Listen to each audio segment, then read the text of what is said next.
आज हमारे तीर्थ को टूरिस्ट स्पॉट बनाया जा रहा है। पिकनिक स्पॉट नहीं बनाया जाना चाहिए, उसका सबने विरोध किया और सब लोग शादियां भी कर रहे हैं, तीर्थों पे जाकर बड़ी बड़ी पार्टियां कर रहे हैं। बट इतनी छोटी सी उम्र में किसी और के प्रति लगाव रखना, समय से पहले बच्चे जवान हो रहे हैं। जो बातें लोग 18 साल में जानते थे वो आज 5-10 साल का बच्चा जान रहा है। आचार्य विद्यासागर जी के पास भी रहा कि मुझे जल्दी दीक्षा दो। ऐसा लग रहा था कि मेरे पैर जमीन पर नहीं है, मैं कोई स्वर्ग की यात्रा कर रहा हूँ। सन्यासी जीते जी मर के दोबारा जन्म लेता है। बस वही है कि जैन संत क्या होता है कि कीचड़ में कमल खिलता है। हम सन्यासी संसार छोड़ के जाएंगे कहाँ, रहेंगे तो संसार में ही, मोक्ष में थोड़ी रहेंगे। हाँ, ये मैंने उनसे छल किया कि मैंने उनको बताया नहीं। हर एक पेरेंट्स चाहता है कि उसका बच्चा हर चीज़ में टॉप करे, चाहे नौकरी हो चाहे पढ़ाई हो। और क्या बच्चे को टॉप आना हमेशा ज़रूरी होता है? तो पढ़ाई से ही सब कुछ नहीं होता है, पढ़ाई एक माध्यम हो सकती है। लेकिन आज जितने भी बड़े बड़े उद्योगपति हैं, इनके अतीत देखो, जितने भी हाई क्लास में जो लोग पहुंचे हैं, उनके जीवन में पढ़ाई का कोई रोल नहीं रहा। मैं भी कोई ऐसा बहुत इंटेलिजेंट स्टूडेंट नहीं रहा। मैं तो माइक में बोलने में डरता था, लेकिन आज ये है कि बड़े बड़े लोग भी मुझे सुनते हैं। हमें हर क्षेत्र में टॉप पे पहुंचना, ये हमारे जीवन का लक्ष्य होना चाहिए। एक बात याद रखना, नौकरी आराम परस्त लोगों का काम है। गवर्नमेंट पैसा देगी कि मैं अपने देश को नौकर नहीं मालिक बनाना चाहता हूँ। तो लोग बोलते हैं कि अगर यही करना था तो इतना पढ़ने की क्या जरूरत है? लोग तो बोलते हैं, लोगों का काम बोलना है। लोग तो मुझे ही बोलते हैं कि क्यों महाराज बन गए, तुमको खाया कमाया नहीं गया तो यहाँ आ गए। माँ बाप ये चाहते हैं मेरा बेटा भले 50,000 कमाए, लेकिन शाम का भोजन हमारे बीच बैठ करके करे। 50,000 कमाएगा और बच्चे को 1 लाख का तो मोबाइल चाहिए, कहाँ से ला के देगा? 50,000 वाला बड़ी बड़ी बोलियां चढ़ावा नहीं ले सकता है। आजकल आप देखेंगे तो स्टार्टअप कल्चर बहुत बढ़ता जा रहा है। व्यापार में फिर तुम सिद्धांतों को लेकर के मत आओ। पैसा कमाना है तो बस पैसा कमाना है। पैसा कमाना बुरा नहीं होता है। तुम्हारे जेब में 1 भी रुपया ना हो और सामने वाले का रुपया मेरी जेब में कैसे आए? कि अधिकतर जैन मंदिरों में एक नॉन जैन पुजारी, अजैन पुजारी। तुमको घर में नौकरानी चाहिए, रोटी बनाने वाली, झाड़ू लगाने वाली, पोछा लगाने वाली। मंदिर में भी नौकर चाहिए, भगवान की सामग्री धोने वाला, पूजा करने वाला नहीं। पहले राजनीति में धर्म था, धर्म में राजनीति आई। हम लोग के साथ दिक्कत है कि हम मंच पे एक होते हैं, मन से अलग अलग होते हैं। तो मंदिर हो या हमारा दरबार हो, हमारे पास तो दीन दुखी ही आते हैं। माँ बाप की सेवा बच्चा कब तक करता है? जब तक माँ बाप से कुछ लेना है। तो इतने समय तक बच्चा यदि माँ बाप से दूर रहेगा, हॉस्टल में रह के पढ़ेगा। आप हमारे देश को देखिए, आपको नहीं लगता कि हमारे देश को हिंदू राष्ट्र बनाने की कोशिश की? हमारे मंदिरों को नहीं लूटा जाना चाहिए, हमारे मंदिर नहीं तोड़े जाना चाहिए।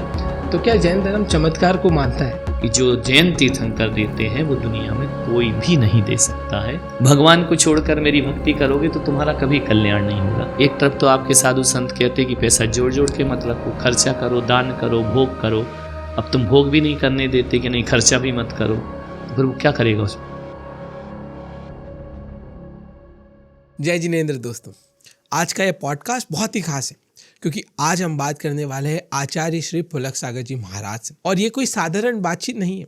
आज हम समझेंगे उन सवालों को जो शायद आपके मन में कभी आए होंगे, जो शायद आपने कभी सोचे होंगे, लेकिन किसी को पूछने से भी आपको डर लगता है। इस पॉडकास्ट में हम बात करेंगे एक संत का सफर क्या होता है, वैराग्य क्या होता है, आज की यूथ की प्रॉब्लम, करियर, रिश्ते, पीयर प्रेशर्स, नौकरी या बिजनेस और स्टार्टअप कल्चर, विवादित सवाल जो मंदिरों में नहीं पूछे जाते लेकिन आज खुल के पूछे जाएंगे। हम जैन फिलॉसफी को समझेंगे, मोक्ष क्या होता है, कर्म क्या होते हैं, नर्क स्वर्ग क्या होता है, क्या जैन धर्म में एलियंस का जिक्र होता है, और भी बहुत कुछ इस पॉडकास्ट में हम जानने वाले हैं। ये पॉडकास्ट सिर्फ बातें नहीं है, ये एक अनुभव है, एक सफ़र है। और ये सब मुमकिन हो पाया है हमारे आज के स्पॉन्सर जिन शरणम ट्रस्टी श्रीमान उज्ज्वल जी दोवड़िया के। तो उज्ज्वल जी, आपका तहे दिल से बहुत बहुत शुक्रिया।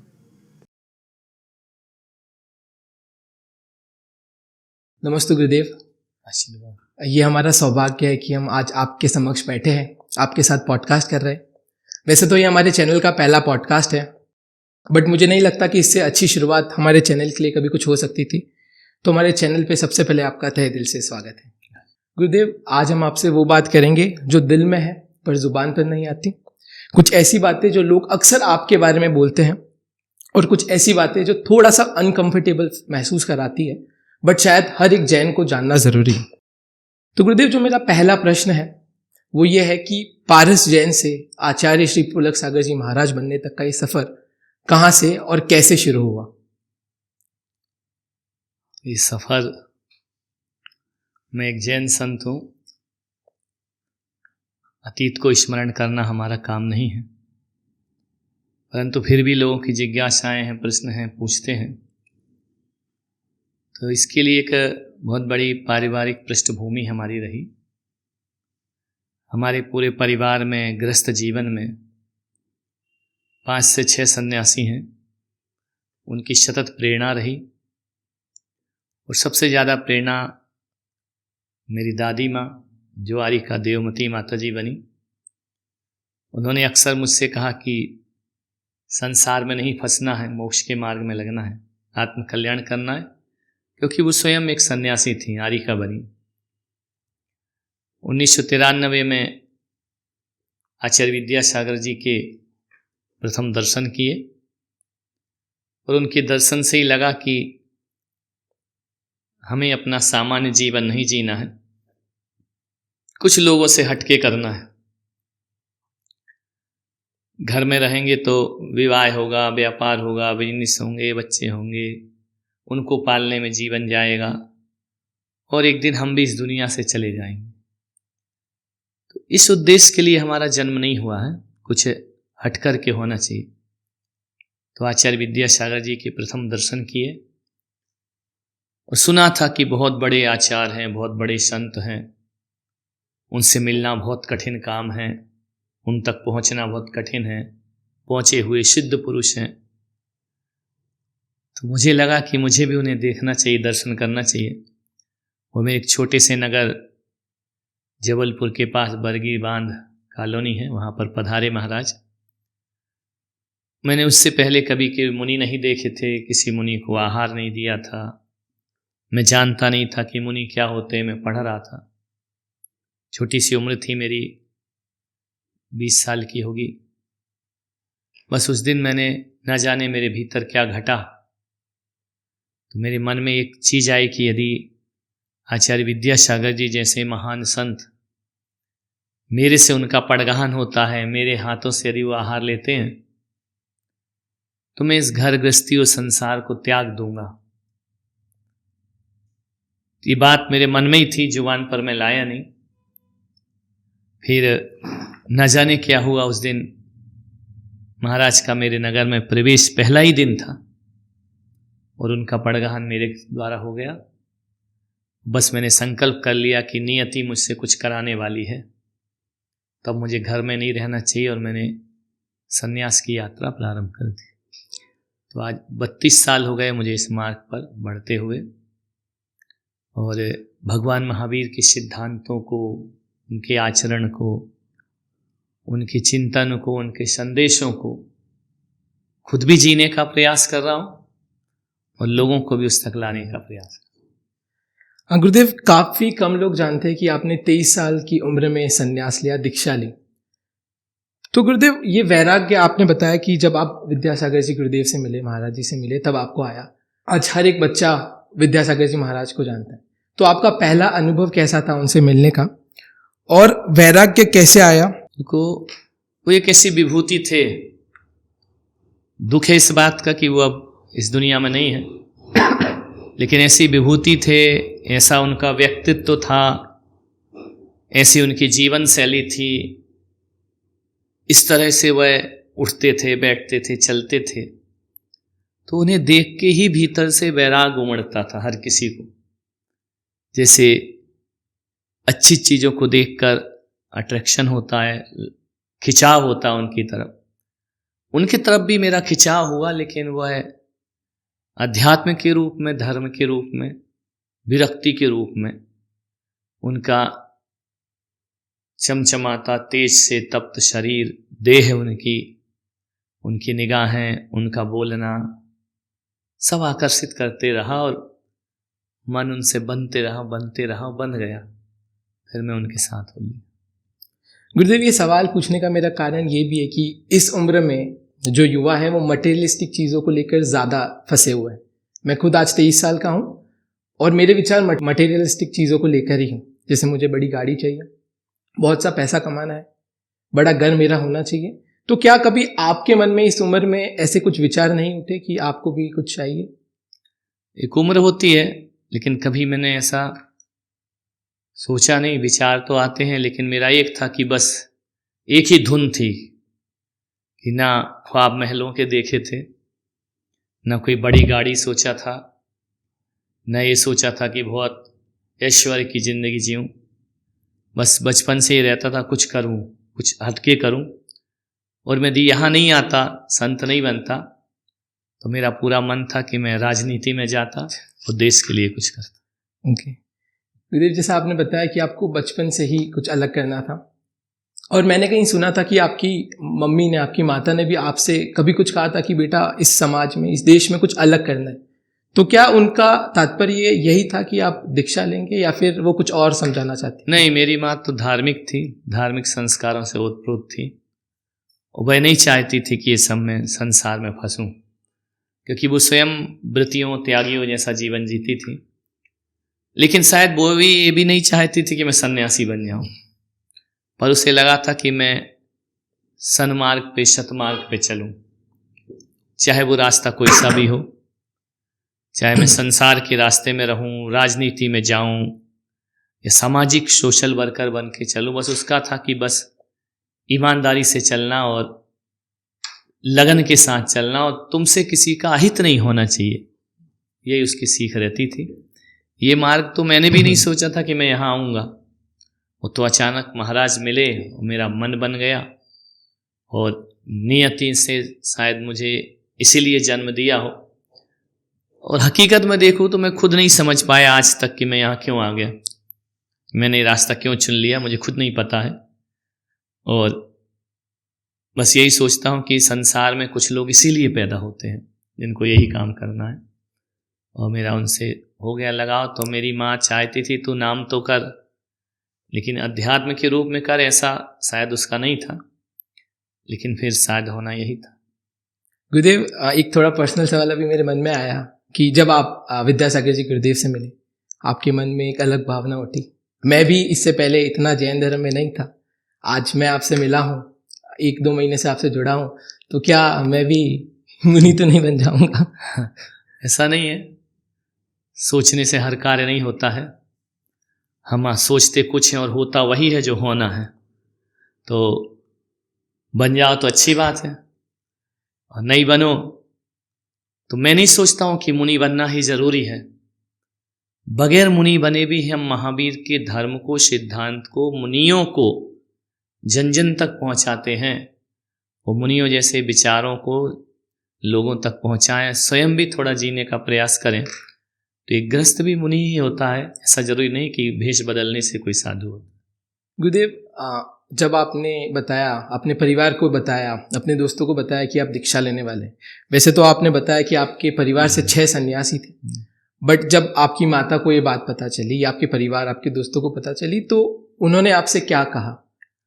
तो स्वाभाविक है कि हर कोई रोकेगा कि मत जाओ, घर में रहकर ही सब कुछ करो, सारे धर्म के साधन घर में भी हो सकते हैं, पलायन नहीं करो, घर की जिम्मेदारियों से नहीं भागो, उन्हें छोड़ो मत। बहुत तरह तरह के तमाम आकर्षण दिए जाते हैं, भय भी दिखाया जाता है।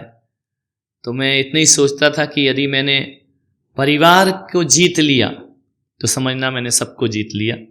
इस मार्ग पे बढ़ने में सबसे बड़ा बाधक परिवार होता है, क्योंकि कोई भी अपना बच्चा पाल पोस के, कोई 1 घंटे 2 घंटे, महीने 2 महीने का तो खेल है नहीं, तो लाइफ पूरी जिंदगी जाने का मतलब लौटने का कुछ है ही नहीं।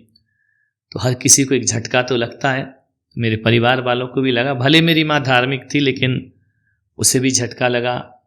मेरे परिवार में मेरे भाई बहन वो भी बहुत सदमे में आ गए जब मैंने घर छोड़ा, अचानक डिसीजन लिया। मैं तो जबलपुर में पंचकल्याणक देखने गया था, ये सोच के नहीं गया था कि मैं इस मार्ग पे बढ़ जाऊंगा, दीक्षा लूँगा।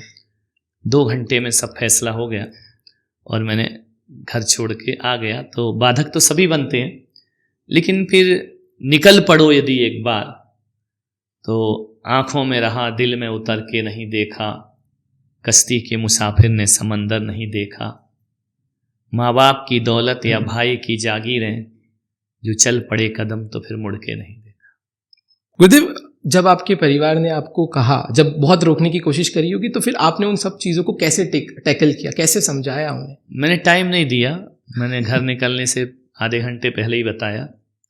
और जैसे ही आचार्य महाराज के पास पहुंचा विद्यासागर जी के, सुबह व्रत लिया और शाम को मैं वहाँ से गाड़ी में बैठ के अहमदाबाद चला गया। तो जबलपुर से अहमदाबाद आ जाना तो बहुत लंबी दूरी, 600 700 800 किलोमीटर। तो मैंने पूरे संपर्क परिवारों से कट कर दिए।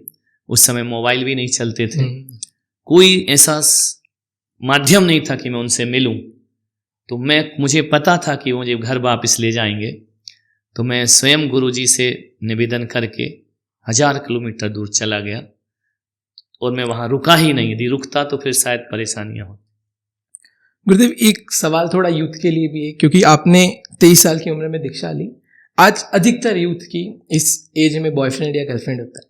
तो मेरा सवाल है कि क्या आपको वैराग्य, इससे पहले आपकी कोई गर्लफ्रेंड या कोई? उस समय हमारे समय इतना खुला हुआ वातावरण नहीं था जो आज है, ना ऐसा माहौल था। हम लोग स्कूल में पढ़ते तो लड़के लड़की साथ ही थे, लेकिन इतनी पाबंदियाँ होती थी कि हम उन लोगों से बात नहीं करते थे। प्रिंसिपल्स, नियम इतने कठिन होते थे और कभी ऐसे भावनाएं मन में जागृत नहीं हो पाई। और ना कभी ऐसा लगा किशोर, या कह सकते हैं कि जब ये उम्र शुरू हुई तो हम इस लाइन में आ गए, तो फिर पूरा विषय, सब्जेक्ट सब कुछ चेंज हो गया। इस तरफ ऐसा कभी मन नहीं। गुरुदेव, ये सवाल इसलिए भी है कि आज मैं खुद देखता हूँ, आज एक छोटा 8 या 10-12 साल के लड़के या लड़कियों का भी गर्लफ्रेंड बॉयफ्रेंड होता है। मुझे लगता है कि इसकी एक उम्र होती है, आप 20, 25, 30 साल के हो तब ये चीज़ें चलती है। बट इतनी छोटी सी उम्र में किसी और के प्रति लगाव रखना, क्या ये सही है? नहीं, ये तो अट्रैक्शन है। सोशल मीडिया के माध्यम से जिस तरह से समय से पहले बच्चे जवान हो रहे हैं, जो बातें लोग 18 साल में जानते थे वो आज 5-10 साल का बच्चा जान रहा है। तो ये जो पाश्चात्य संस्कृति हमारे यहाँ आ रही है, और जो सोशल मीडिया और सैटेलाइट के माध्यम से, इंटरनेट के माध्यम से परोसा जा रहा है, उससे समय से पहले बच्चे जवान हो रहे हैं। और इसके परिणाम अच्छे नहीं हैं, क्योंकि वो मैच्योर नहीं हो पाते हैं और इस तरह के डिसीजन लेते हैं, कभी कभी मौत को भी गले लगा लेते हैं। तो ये विकृति है। वो आज से 30, 32, 35 साल पहले ऐसा वातावरण नहीं था।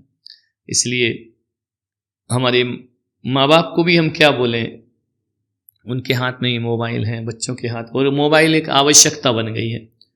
तो वातावरण से हो रहा है। तो पहले तो शादियां भी हो जाती थी और बच्चे को समझ नहीं आता तक शादी का अर्थ क्या होता है, बाल विवाह हो जाया करते थे।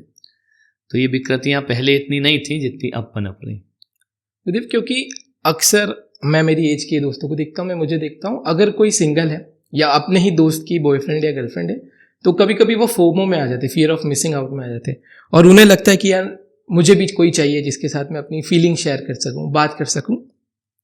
तो क्या वो जल्दबाजी नहीं कर रहे?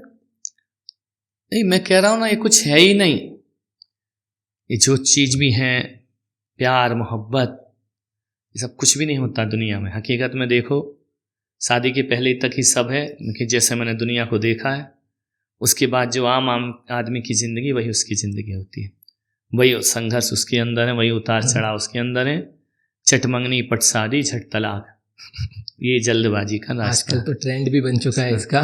तो गुरुदेव, एक चीज़ हम बचपन से सुनते आ रहे हैं कि जोड़ियाँ ऊपर से बनती आ रही, तो क्या वाकई सच में जोड़ियाँ ऊपर से बनकर आती है? जैन दर्शन इसको नहीं मानता है। कोई ऊपर वाला ये काम नहीं करता बैठ के। यदि ऊपर वाला ये सब काम करे, जोड़ियाँ बनाए, और इसके लिए यदि वो भगवान बना है तो फालतू का काम कर रहा है भगवान वहाँ बैठ के। तो मैरिज ब्यूरो वाले भी करा देते हैं। तो ये सब काम ऊपर ऊपर से कुछ नहीं होते हैं। लेकिन हाँ, कुछ रिश्ते ऐसे होते हैं जो पिछले जन्म के होते हैं, जो जितने नज़दीकी जन्म के होते हैं वो जल्दी रूपायित हो जाते हैं।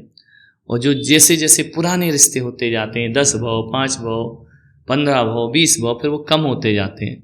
तो रिलेशन, जो संबंध होते हैं, ये एक जन्म के तो नहीं होते, किसी से भी हों, ये जन्म जन्म के होते हैं। सब्जेक्ट अलग है, चाहे लड़के लड़की के हों, पति पत्नी के हों, गुरु शिष्य के हों, माता पिता के हों। ये यूं ही सब अचानक नहीं होता है, इनके पीछे बहुत बड़ा लंबा अतीत होता है। गुरुदेव, 27 जनवरी 1993 को आपने ब्रह्मचार्य का व्रत लिया, 11 दिसंबर 1994 को आपने दीक्षा ली। तो उससे ठीक एक रात पहले, दोनों ही दिनों से ठीक एक रात पहले, क्या आपके मन में क्या चल रहा था उस वक्त? क्या आपको बेचैनी हो रही थी? नहीं, डर लग रहा था? मुझे तो दीक्षा ही लेना थी। 27 जनवरी 1993 को घर छोड़ा और 27 जनवरी 1994 को मैंने अलग दीक्षा ले ली। मुझे तो और जल्दी लेना था, मैं तो तड़प रहा था। आचार्य विद्यासागर जी के पास भी रहा कि मुझे जल्दी दीक्षा दो, तो उन्होंने जल्दी दीक्षा नहीं दी मेरी शारीरिक व्याधि के कारण। और मैंने आचार्य पुष्पदन सागर जी से दीक्षा ली। तो डर वाली तो बात ही नहीं थी, क्योंकि मेरे भीतर से उमंग थी। जो कपड़े पहनता था तो स्वाध्याय करते करते, अध्ययन करते करते वो कपड़े मुझे काटने लगे। ऐसा लगता था कब इनको तन से उतार के फेंक दूं।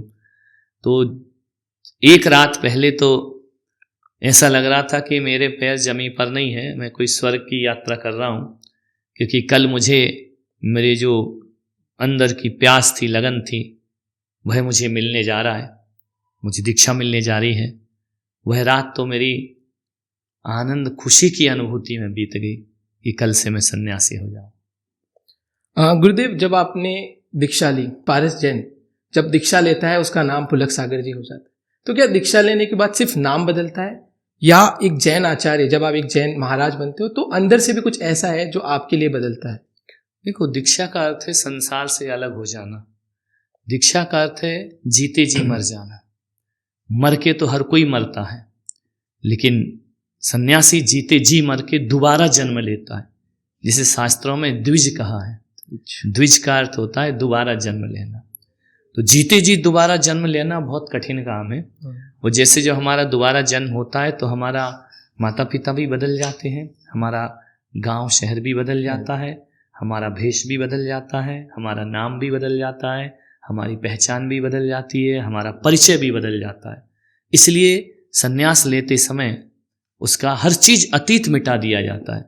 जब वह अपने अतीत को भूल जाता है, मिटा देता है, फिर नया जन्म होता है, वह सन्यासी का जन्म होता है। तो मेरी दीक्षा से पहले पारस शब्द जो मेरे माँ बाप ने दिया था, मेरे गुरु ने उसे मिटाया, अपना नाम दिया। पहले मेरे माँ बाप कोई और थे, अब मेरे माँ बाप मेरे गुरु हैं। अब मुझे उनका ही संरक्षण है, अब मेरा जीवन उनके लिए है। पहले माँ बाप के लिए जीना था, अब मैं गुरु के लिए जीता हूँ। तो दोबारा जन्म होने से देश, भेष, परिवेश सब चेंज हो जाता है। गुरुदेव, इसी से एक बात आती है, अक्सर लोग पूछते हैं कि एक जैन मुनिराज क्या करते हैं। उनका आप अगर बताना चाहें तो एक जैन मुनि का दैनिक दिनचर्या कैसे शुरू होता है, वो क्या करते हैं पूरा दिन? दैनिक जीवन में सन्यासी का आंतरिक जीवन तो सबका एक सा होता है, बाहरी जीवन थोड़ा सा अलग होता है। जैन दर्शन की, दिगंबर संत की चर्या अलग है। 24 घंटे में एक बार आहार लेना, उसी समय जल, उसी समय पानी, बिना बर्तन के हाथों में लेना, खड़े होकर के लेना, स्वरुचि भोज नहीं करना। जो भोजन हमारे भक्तगण हमको देंगे अपनी इच्छा से वही भोजन करना।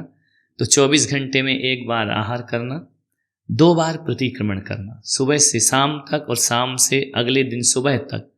जो हमसे, हमारे जीने से, उठने से, बैठने से, चलने से, बोलने से, सांस लेने से, आहार करने से जिन जिन छोटे छोटे जीवों का घात हुआ हो, तो अहिंसा धर्म की रक्षा के लिए रियलाइज़ करना और ग्लानि पैदा करना कि मैंने कैसा जीवन पाया है कि मेरे माध्यम से सूक्ष्म जीव भी मरते हैं, उनका जीवन नष्ट होता है। उसका हम प्रतिक्रमण करते हैं। 2 बार प्रतिक्रमण करते, 3 बार सामयिक करते हैं। सामयिक का अर्थ होता है मेडिटेशन, धर्म और धर्म ध्यान और आत्मा का ध्यान। जिसलिए हम आए हैं उस लक्ष्य को याद करना दिन में 3 बार कि मैंने क्यों घर छोड़ा है, क्यों संन्यास लिया है। और चौथा काम वो करते हैं, 4 बार स्वाध्याय करते हैं। तो 1-1 घंटे 4 बार स्वाध्याय करते हैं। तो स्वाध्याय में जैन आगम को पढ़ना, जैन शास्त्रों को पढ़ना, अन्य दर्शन को भी पढ़ना और सत्य की खोज करना शास्त्रों के माध्यम से, वह उनका स्वाध्याय। तो वो 4 बार करते हैं। तो बस इन 4 कामों में हमारा दिन व्यतीत हो जाता है। दूसरे कामों के लिए फिर थोड़ा सा समय मिलता है तो धर्म प्रभावना करते हैं, प्रवचन करते हैं, जगह जगह विहार करते हैं, स्थायी एक जगह नहीं रहते हैं। तो अधिकतर समय वस्त्र हमारे पास है नहीं, तो उनको धोने सुखाने का भी हमको कोई टेंशन नहीं है। भोजन हम बनाते नहीं हैं तो उसका भी हमको तनाव नहीं है। और रहने के लिए हमें हमारे श्रावक लोग स्थान देते हैं, तो मकान और मठ मंदिर का भी हमें तनाव नहीं है। तो सब विकल्पों को छोड़कर अधिक से अधिक 24 घंटों में 16 घंटे धर्म ध्यान करना, ये जैन मुनि की चर्या। गुरुदेव, एक ऐसा सवाल है जो अक्सर आपको लेकर पूछा जाता है। लोग बोलते हैं कि आपके पास तो सब कुछ है, आप तो पैसे वाले महाराज हो, आपके पास फ़ोन है, आपके पास इंस्टाग्राम पर 2.5 लाख से ज़्यादा फॉलोअर्स है, जिन शरणम जैसा बड़ा प्रोजेक्ट है, गाड़ियाँ आपके आसपास घूमती है, तो लोग पूछते हैं कि त्याग कहाँ है, आप इसे कैसे बताएंगे? त्याग तो हमने किया है, लोगों ने थोड़ी किया है। तो लोग तो मुझे सुनना चाहते हैं तो मुझे बोलना भी पड़ता है। मैं विहार करता हूँ तो कभी वाहन में बैठता नहीं, मैं यूज नहीं करता हूँ। यदि वाहन मेरे आसपास हैं तो लोग कहते हैं मैं पैसे वाला महाराज हूँ। मैं पैसे वाला महाराज नहीं हूँ, मैं पैसे वालों का महाराज हूँ। क्योंकि पैसे वाले महाराज होना अलग विषय है और पैसे वालों का महाराज होना अलग विषय है। और बाकी चीज़ें जो भी साधन हैं, यदि व्यक्तिगत रूप से कोई मुझसे बोले, यदि मेरी टेबल पर कोई 1 लाख रुपए रख दे तो मैं व्यक्तिगत रूप उसमें कुछ भी उपयोग नहीं कर सकता हूँ। क्योंकि मुझे भोजन समाज बना के देगी, अच्छे कपड़े मुझे पहनना नहीं, अच्छे जूते मुझे पहनना नहीं, बाजार में घूमने मुझे जाना नहीं, फिल्म देखने मुझे जाना नहीं। उस पैसे का मैं करूँगा क्या? मुझे गाड़ी खरीदना नहीं, चलना मुझे पैदल है, खाना मुझे हाथ में है, रहना मुझे नग्न है। तो मैं उस पैसे का क्या करूँगा व्यक्तिगत अपने लिए? तो जो भी पैसा होता है वो सब परोपकार, जनोपकार, धर्म प्रभावना के लिए खर्च होता है। श्रावक लेता है, श्रावक देता है। दिगंबर संत तो अपने हाथ से नोटों को छूता भी नहीं है। न हमारे कोई बैंक खाते होते हैं, न हमारा कहीं अकाउंट होता है, हमारे तो आधार कार्ड भी नहीं है, हमारे तो कुछ भी नहीं है, हमारे तो वोटिंग लिस्ट में भी हमारा नाम नहीं है। तो हम इन सब चीज़ों का क्या करें? बस इसे ही विरक्ति कहते हैं कि सब कुछ होके सब कुछ त्यागे वो सन्यासी। गुरुदेव, ये पूछने का कारण मेरा ये भी है कि अक्सर कोई अगर जैन युवा से ये सवाल पूछता है तो उसे इसका जवाब नहीं पता। वो बताना तो चाहता है बट क्योंकि सही से उत्तर नहीं पता तो वो फंबल कर जाता है। तो अगर कोई एक लाइन में समझाना चाहे तो इसका वो क्या जवाब दे सकता है? बस वही है कि जैन संत क्या होता है कि कीचड़ में कमल खिलता है लेकिन वो कीचड़ से ऊपर होता है। हम सन्यासी संसार छोड़ के जाएंगे कहाँ? रहेंगे तो संसार में ही, मोक्ष में थोड़ी रहेंगे। घर परिवार छोड़ा है हमने, संसार थोड़ी छोड़ा है। रहना तो संसार के बीच में है। अंतर इतना है कि हम संसार में हैं, संसार हम में नहीं। गुरुदेव, काफ़ी कम लोग जानते हैं बट मैंने जितना सुना है आपकी सिर्फ एक किडनी है। तो एक किडनी में इतनी कठोर तपस्या कैसे? क्या आपके गुरु ने आपको कभी रोकने की कोशिश करी? नहीं, एक किडनी से भी लोग जीते हैं, एक ग्रस्त भी जीता है, लेकिन ग्रस्त के पास साधन है, हमारे पास थोड़ी सी साधना है। और मेरे गुरु आचार्य विद्यासागर जी को जब पता चला मेरी एक किडनी है तो उन्होंने मुझे संन्यास से रोका और उन्होंने कहा कि तुम संन्यास मत लो, ये तुम्हारा शरीर दिगंबर जैन साधु के लायक नहीं है। क्योंकि यहाँ तो गर्मी हो सर्दी हो, आपको एक टाइम ही पानी मिलेगा, एक टाइम ही भोजन मिलेगा, नग्न रहना पड़ेगा। उन्होंने मुझे रोका, लेकिन मेरे भीतर की तड़पन थी और मेरे मन में बार बार आता था कि ये तो किडनी मुझे संन्यास लेने की बात पता चली, यदि दीक्षा की बात खराब हो जाती तो मैं क्या करता? फिर भी मुझे जीना पड़ता। तो मेरे मन में एक ही था कि 7 साल में जीऊँ, 7 दिन में मरूँ या 70 साल में मरूँ। मरना तो एक दिन है ही, लेकिन संत बनकर ही मैं जीवन को समाप्त करूँगा। तो मेरे गुरु आचार्य विद्यासागर जी ने मुझे रोका। फिर मेरे गुरु आचार्य पुष्पदंत सागर जी महाराज आए। हाँ, ये मैंने उनसे छल किया कि मैंने उनको बताया नहीं, क्योंकि उनको बताता तो वो भी मुझे दीक्षा नहीं देते। तो मेरी दीक्षा लेने के 5 से 10 साल बाद उनको पता चला कि मेरी एक किडनी है। फिर वो मुझसे नाराज़ भी हो कि तुमको बताना चाहिए था। तो मैंने कहा कि गुरुदेव बता देता तो आप भी मुझे दीक्षा नहीं देते। लेकिन हाँ, ये कदम उठाने के बाद मुझे विश्वास जगा कि नहीं, एक किडनी वाले भी कठोर साधना कर सकते। गुरुदेव, एक बहुत इंटरेस्टिंग सवाल है, मैं हाल ही में रिसर्च कर रहा था और शायद आप ही से मैंने कहीं सुना था।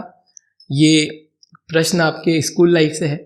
मैंने सुना था कि आपने 11th में मैथ साइंस ली, फिर बायो ली, फिर कॉमर्स ली और अंत में आर्ट्स ली। तो पहले तो क्या ये सही है? और अगर सही है तो आप क्या सब सब्जेक्ट पढ़ना चाहते थे या इसके पीछे कोई और कारण है? नहीं, हमारे समय देखो इतना परसेंटेज का महत्व नहीं था।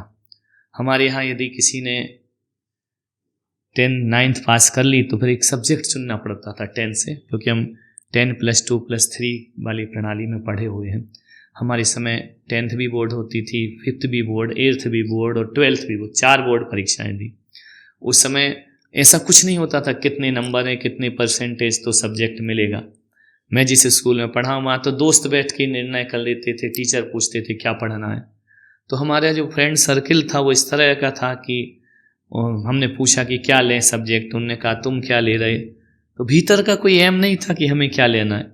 सब दोस्तों ने, हमारे अधिकतर दोस्त ने साइंस ले ली, बायोलॉजी ले ली, तो हमने भी बायोलॉजी ले ली, हमें मिल भी गई। लेकिन वहाँ जैसे ही मेंढक का डिसेक्शन आदि प्रैक्टिकल हुए तो वो हमको रास नहीं आया, और भीतर से हमको बहुत गिलानी हुई कि मेंढक को काटना, उसके पार्ट्स देखना। बचपन से ही संवेदनशील स्वभाव रहा, किसी का दर्द नहीं देख पाते। तो फिर मैंने उस प्रैक्टिकल के बाद साइंस छोड़ दी, बायोलॉजी। फिर मैंने सोचा क्या लिया जाए, तो फिर मैंने कॉमर्स ली।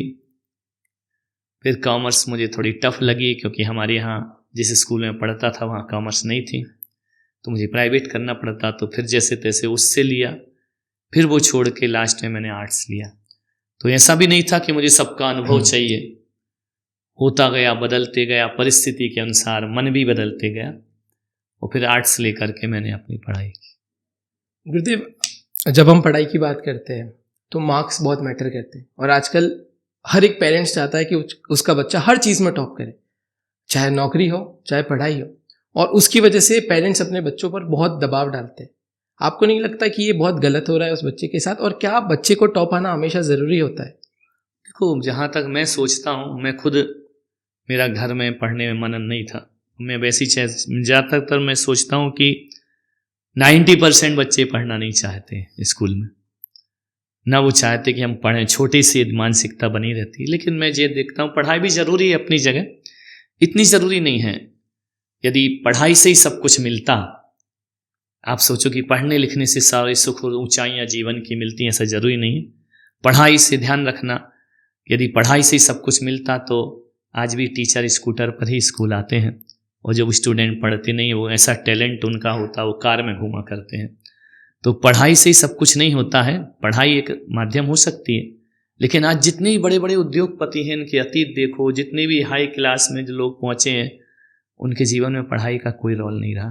तो मैं सोचता हूँ पढ़ाई तो 10-12 साल बाद हमें मुक्त हो जाएंगे स्कूल की पढ़ाई से, लेकिन हमें अपने पैसा अर्जित होता है, सफलता आती है, ऊंचाई मिलो टैलेंट से मिलती है। मैं भी कोई ऐसा बहुत इंटेलिजेंट स्टूडेंट नहीं रहा, और मैं तो माइक में बोलने में डरता था, लेकिन आज ये है कि बड़े बड़े लोग भी मुझे सुनते हैं। तो मेरी स्कूल की पढ़ाई का गुण नहीं है, वो मैंने अपने टैलेंट को निखारा है। तो हमें ये सोचना चाहिए, माँ बाप के लिए जो मैं कहूँगा, कि जो प्रेशर डालते हैं कि डॉक्टर बन, इंजीनियर बन, CA बन, MBA बन, ये सब नहीं होना चाहिए। हमें देखना चाहिए कि बच्चे का टैलेंट क्या है। कैसे पता चलेगा कि बच्चे का टैलेंट क्या है? बच्चा किस काम को खुश होकर करता है, कितना इंटरेस्ट उसे आता है। तो प्रकृति ने उसे उसी काम के लिए भेजा है। अब किसी का जन्म यदि मनोरंजन के लिए, फिल्मी हीरो बनने के लिए हुआ, उसको तुम डॉक्टर पढ़ाओ, इंजीनियर पढ़ाओ, तो वो नहीं पढ़ पाएगा, उसका मन ही नहीं लगेगा।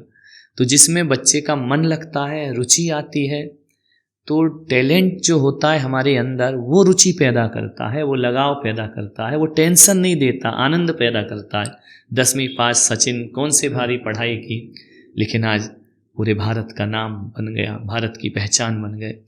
तो टैलेंट देखना चाहिए बच्चे का। बच्चों को, हमको भी अपना देखना चाहिए कि मुझे किस में इंटरेस्ट बहुत ज़्यादा आ रहा है, कौन सा काम मैं सरलता से, खुश होकर अच्छे से कर सकता हूँ, बस उसी के लिए मैं पैदा हुआ हूँ, उस पर हमें जोर देना चाहिए। हाँ गुरुदेव, इस मामले में मैं काफ़ी लकी रहा कि मेरे पेरेंट्स ने कभी मुझे प्रेशराइज नहीं किया। उन्होंने मुझे यही कहा कि तुझे जो करना है वो कर। आपने ये पेरेंट्स के लिए मैसेज दिया, बट एक मैसेज उन बच्चों के लिए जो शायद आज बोर्ड्स, आने वाले बोर्ड्स के पेपर दे रहे, कॉलेज में या नौकरी की तैयारी करें, आप उन्हें क्या एक मैसेज देना चाहेंगे? नहीं, पढ़ाई करो। आज का वातावरण ऐसा है कि पढ़ाई तो करना पड़ेगी, लेकिन पढ़ाई के साथ साथ हमें अपने जीवन के जो मौलिक गुण हैं उन्हें निखारो, और किसी एक के पीछे ऐसा मत पढ़ो। मेरे कई भक्त हैं, 10-10 साल से वो CA का एग्जाम दे रहे, पास नहीं हो रहे। मैंने उन्हें समझाया कि छोड़ो ना, ये लाइन तुम्हारे भाग्य में नहीं है, तुम इसलिए पैदा नहीं हुए। बस एक बार और 10 साल हो गए, बाद में उसको जाके अपनी दुकान और फैक्ट्री करना पड़ी। तो मैंने कहा 10 साल में तो वही काम कर लेता तो आज कहाँ से कहाँ पहुँच जाता। तो हमारे जीवन में अनंत संभावनाएं हैं, किसी एक के पीछे एक लिमिट तक हमें भागना चाहिए। 1 साल 2 साल नहीं होता, छोड़ के दूसरा क्षेत्र। और काम कोई सा भी हो, कोई भी काम छोटा बड़ा नहीं होता है। हमें हर क्षेत्र में टॉप पे पहुंचना, ये हमारे जीवन का लक्ष्य होना चाहिए। हल्दीराम भी टॉप पे पहुंचता है, लोहा बेचने वाला भी टाटा बन जाता है, जूता बेचने वाला बाटा बन जाता है। ये वो लोग हैं इन्होंने अपने टॉप को छुआ है। तो किसी भी क्षेत्र में हो, घटिया से घटिया काम भी, एक सिरदर्द की दवा बेचने वाला काली घाट पर अमृतांजन लिमिटेड का मालिक बन जाता है। तो हमें अपने उस टॉप को छूना, कोई भी लाइन पकड़ लो। अक्सर बच्चे इसी में कंफ्यूज रहते हैं, मैं मैथ्स लूँ, बायो लूँ, कॉमर्स लूँ, फिर बच्चे आ जाते हैं कि मैं सीए बनूँ, इंजीनियर बनूँ, कुछ भी बनूँ। मैं तो कहता हूँ एक आम आदमी बनूँ, लेकिन आम आदमी की भी ऊंचाई है, उस लेवल पे पहुंचने का प्रयास। गुरुदेव, आपने बताया कि एक आपका भक्त सीए कर रहा था, आखिरी में आपने कहा कि अपनी दुकान पर बैठो।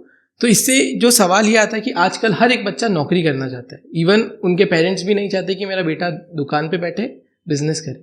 तो ऐसा क्यों है? क्या नौकरी वाकई इतनी अच्छी है? नौकरी करनी चाहिए या बिजनेस करना चाहिए? बिजनेस में थोड़ा संघर्ष है, जूझना पड़ता है, चुनौतियां हैं।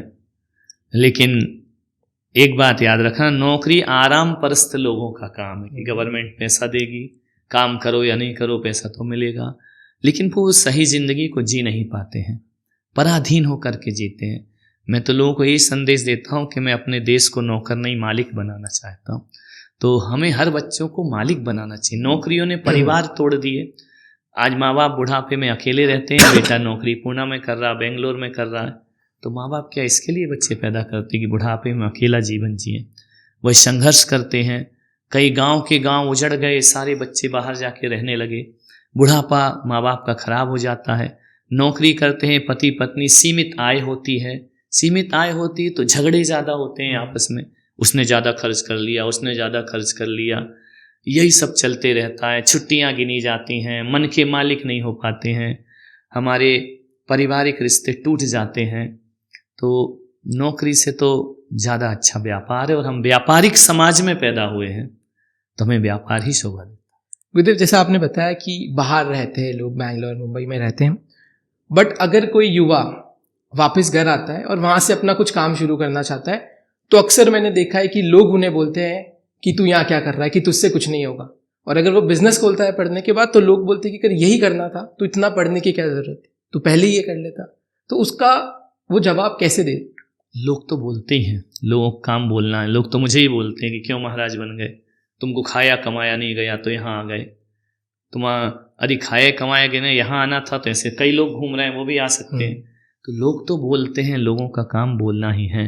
लोग तो यूं भी बोलेंगे और त्यों भी बोलेंगे, लोगों के बोलने पर बिल्कुल नहीं जाना है।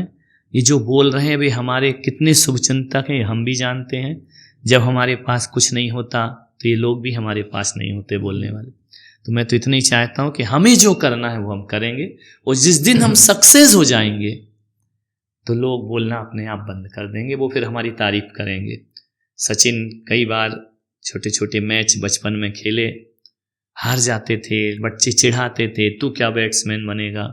रोते रोते पिता के पास गए, उनने कहा कि बहुत नर्वस हो गए। उनके पिता ने कहा कि तू रो मत, तो इन सब लोगों का जवाब बल्ले से दे, जुबान से मत दे। तो जो लोग बोलते हैं ना, तो उनको बोलने दे, बल्ले से जवाब दे। सचिन ने बल्ले से जवाब दिया, तो जो बोलते थे आज उस पे नाज करते हैं। तो वही मैं युवाओं से कहता हूँ कि लोग कुछ भी बोलें, हमें मुंह से जवाब नहीं देना है, अपने कर्म से जवाब देना। गुरुदेव, जब हम नौकरी की बात करते हैं तो लोग अक्सर सोचते हैं कि मेरा बेटा 40, 50, 60 हज़ार महीना कमाएगा, खुश रहेगा। बट 50,000 रुपये के लिए आप अपने घर से कहीं और रह रहे, वहाँ बहुत से खर्चे होते हैं, रेंट होता है, खाने पीने की टेंशन होती है। तो क्या 50,000 के लिए वो बिजनेस नहीं करेगा घर आकर? 50,000 में आज के ज़माने में आप भी जानते हैं, हम भी जानते हैं कि कुछ नहीं होता। तो उन्हें घर आना चाहिए या नहीं आना चाहिए? नहीं, जितना बच्चा तुम्हारा बाहर जाके कमाएगा उससे ज़्यादा तो तुम दुकान में अपने नौकर को पेमेंट कर दोगे, उससे ज़्यादा तो हम बांट देते हैं, उससे ज़्यादा जैन समाज बोलियां ले लेती, चढ़ावे ले लेते हैं। 50,000 वाला बड़ी बड़ी बोलियां और चढ़ावा नहीं ले सकता है। 50,000 वाला अपना घर नहीं चला पाता है। 50,000 कमाएगा और बच्चे को 1 लाख का तो मोबाइल चाहिए, कहाँ से ला के देगा हूँ? पत्नी की ख्वाहिशें पूरी नहीं कर पाएगा। इसलिए मैं यही कहता हूँ कि नहीं, वैसे भी आजकल माँ बाप जो होते हैं कोई माँ बाप यदि दिल से उनके पूछो तो वे नहीं चाहते कि मेरा बेटा विदेश में जाए, अमेरिका में जाके लाखों डॉलर कमाए। माँ बाप ये चाहते हैं मेरा बेटा भले 50,000 कमाए लेकिन शाम का भोजन हमारे बीच बैठ करके करे, क्योंकि परिवार को तरस गए हैं, माँ बाप बच्चों के लिए तरस गए हैं। तो माँ बाप परिवार सब एक तभी हो सकते हैं जब हम व्यापार में अपने बच्चों को लगाएं। गुरुदेव, बट यहाँ एक सवाल मेरा ये है कि आप 50,000 की नौकरी करते हो तो आप आके बिजनेस करें, परिवार के साथ रहे, पर यहीं मैं बैंगलोर, मुंबई, दिल्ली की बात करता हूँ तो वहाँ कुछ लोग हैं जो लाखों रुपए महीना कमाते हैं। मैंने खुद देखा है, मैं खुद बैंगलोर में जॉब करता था, और सपोज करिए अगर मेरी सैलरी आज 5 लाख रुपए मैं हर महीने कमाता हूँ तो फिर मैं बिजनेस क्यों करूँ? मतलब मेरे लिए तो लाइफ सेट है। तो उस केस में आदमी क्या करे, बिजनेस या नौकरी? नहीं, यदि आप बिल गेट्स से पूछो कि तुम्हारे पास इतना पैसा है क्यों कमाते हो, रिलायंस बंधुओं से पूछो कि तुम्हारी 7 पीढ़ियां बैठकर खाएं, तुम्हें कमाने की क्या जरूरत है, तो भी वो जनाब। टाटा बिरला से पूछो क्यों कमाते हो, तो किस लिए कमाते हैं ये लोग? ये तो बैठ के खाना है तो 2,000 रुपये बहुत हैं, आराम से खाओ बैठो। लेकिन ये लोग इसलिए नहीं खाते हैं कि पैसा कमा के बस हमारे पास तो बहुत है तो इनको बैठ जाना चाहिए। दिनों दिन ये अपना व्यापार क्यों बढ़ा रहे हैं? इसलिए बढ़ा रहे हैं कि इन्हें चैरिटी करना है, इन्हें देश को मजबूत करना है, इन्हें बेरोजगारों को रोजगार देना है, भूखों को भोजन देना है, निराश्रितों को घर देना है। ये काम भी ये लोग करते हैं। आज इतने बड़े बड़े इनके व्यापार हैं तो रोजगार भी तो दे रहे हैं, देश को समृद्ध भी तो बना रहे हैं। तो अपने लिए यदि जीना है कि 50 लाख में मैं सही हो जाऊंगा, 5 लाख में तो जियो, 2,000 वाला रिक्शा वाला भी जिंदगी जी लेता है। लेकिन देश के लिए, समाज के लिए, धर्म के लिए, विश्व के लिए, मानवता के लिए कुछ करना है तो पैसा तो कमाना पड़ेगा, व्यापार तो करना। गुरुदेव, यहाँ 2 चीज़ें हैं। एक आपने कहा कि एक व्यापारी बड़ी बड़ी बोलियां लेता है, और एक आपने चैरिटी की बात। तो पहले मैं चैरिटी की बात करता हूँ।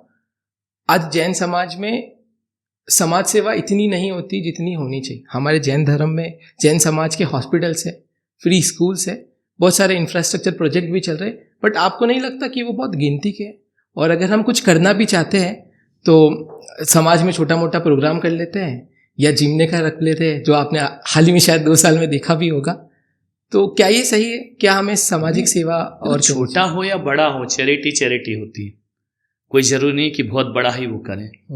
जिसका जितना सामर्थ्य होता है उतना करते हो। जितना जैन समाज करता है दुनिया का कोई समाज नहीं करता है।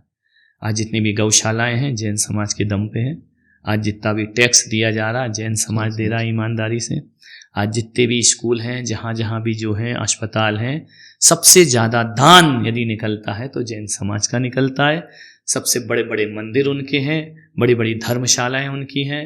आज इतने त्रासदियाँ आती हैं तो सबसे ज़्यादा चैरिटी, सबसे ज़्यादा दान जैन समाज ही करता है। तो इसमें ये नहीं जोड़ सकते आज एक व्यक्ति के पास यदि 10 रुपये है तो 2 रुपये की चैरिटी करता है, लेकिन जैन समाज करता है क्योंकि उनके पास इसलिए पैसा भी होता है क्योंकि वो अपना पैसा मिसयूज नहीं करते हैं, गलत जगह नहीं, मांसाहार करते नहीं हैं, शराब पीते नहीं, व्यसन करते नहीं हैं। तो जो पैसा बचता है या तो वो धर्म में लगाते हैं या परोपकार में लगाते हैं। इतना बड़ा टैक्स यदि पूरे हिंदुस्तान को हम दे रहे हैं तो चैरिटी ही तो है। कहाँ जा रहा है वो पैसा? हम ही दे रहे हैं। तो करते हैं, ऐसा नहीं, सबका अपना अपना लेवल होता है। लेकिन भगवान महावीर ने तो कहा कि जिसका जैसा सामर्थ्य हो वैसा जन कल्याण में लगना चाहिए। हाँ गुरुदेव, 28% पूरे भारत में जैन समाज ही टैक्स भरता है। और जो बोली की बात आई थी, मेरा पर्सनल एक्सपीरियंस मैं आपके साथ शेयर करूंगा। आपका 2024 में ऋषभ देवी में आगमन हुआ, आपका चतुर्मास हुआ। दुर्भाग्यवश मैं वहाँ नहीं था, मैं बैंगलोर में था। बट 2025 उदयपुर में ऋषभ कथा के टाइम में उदयपुर था, मौजूद था। और वहाँ मैंने देखा कि कैसे 5 लाख 10 लाख की बोलियाँ यूँ उठ रही थी एक मिनट में। तब मुझे लगा कि अगर आप 1 करोड़ रुपए भी नौकरी से कमा सकते हो, बट ऐसी चीज़ें आप शायद बिजनेस, व्यापार से ही कर सकते हो। आजकल आप देखेंगे तो स्टार्टअप कल्चर बहुत बढ़ता जा रहा है।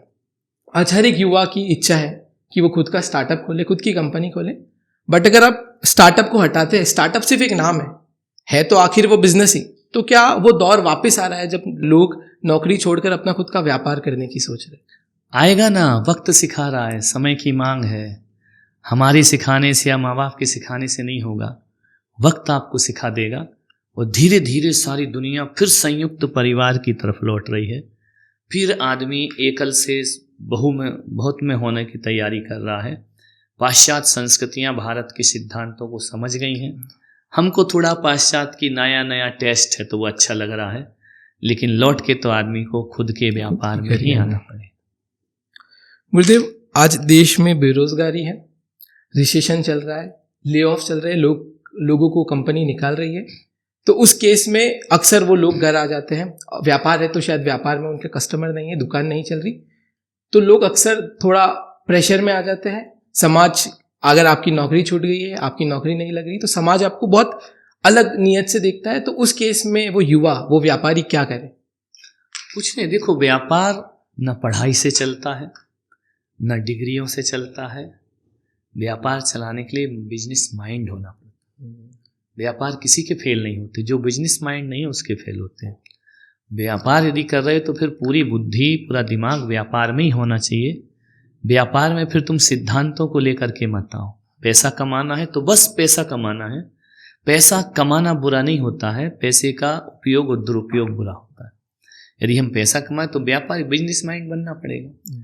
तो डिग्रियों से तो आदमी बिजनेस माइंड बनता नहीं है, एक्सपीरियंस से बिजनेस माइंड बनता है, आसपास के वातावरण से बनता है।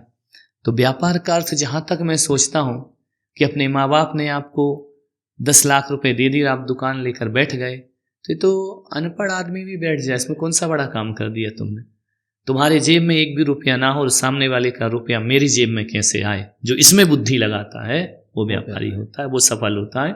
ये बड़े बड़े जितने भी बिजनेसमैन हैं, ये कोई अपने घर के पैसों से नहीं बनते हैं, बैंक के लोन लेते हैं, पैसा लेते हैं, पब्लिक का पैसा पब्लिक में लगा के उनमें से अपना निकाल लिया करते हैं, वह होता है। तो हमको सबसे पहले व्यापारिक बुद्धि बनाना पड़ेगी। व्यापार करने खोलने से कुछ नहीं होता है। कैसे सामने वाले का नोट मेरी जेब में आना चाहिए। गुरुदेव, मैं काफ़ी टाइम से मंदिर जा रहा हूँ और अभी हाल ही में मैंने एक चीज़ नोटिस करी है कि अधिकतर जैन मंदिरों में एक नॉन जैन पुजारी, अजैन पुजारी है। तो पहला सवाल तो ये, क्या ये सही है? क्या जैन मंदिरों में एक नॉन जैन पुजारी चलता है? देखो, जैन दर्शन को यदि देखो तो पुजारी होना ही नहीं चाहिए। जैन और नॉन जैन का सब्जेक्ट ही खत्म है। जब श्रावक अपनी भक्ति भूल जाता है, किराए के नौकरों से भक्ति कराता है, किराए के पुजारी रखता है, तो ये समस्याएं पैदा होती हैं। आज भी बुंदेलखंड में जाकर के देखो, जिस प्रांत के हम लोग हैं, वहाँ पर 1000 घर हैं तो 100-100, 200 लोग अभिषेक पूजन कर रहे हैं।